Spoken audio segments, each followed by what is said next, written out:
पायथागोरसचं त्रिकूट नक्की काय आहे ते आता आपण बघूया।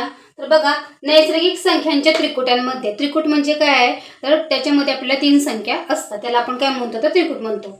जर एका संख्येचा वर्ग हा इतर 2 संख्यांच्या वर्गांच्या बेरजे इतका जर असेल तर त्या 3 संख्यांना आपण काय म्हणतो तर पायथागोरसचं त्रिकूट असे म्हणतो। आता या ठिकाणी एक उदाहरण दिलेलं आहे बघा, ते आता आपण चेक करूया।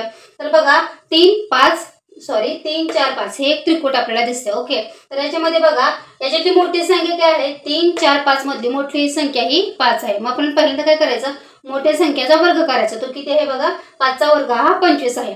आता राहिलेल्या 2 संख्यांचा वर्गांची बेरीज करायची। तर राहिलेल्या संख्या कोणत्या आहेत बघा, 3 आणि 4, त्याचा प्रत्येकी आपल्याला वर्ग करायचा आहे। म्हणजे 3 चा वर्ग अधिक 4 चा वर्ग, 3 चा वर्ग हा 9 आणि 4 चा वर्ग हा 16 असतो।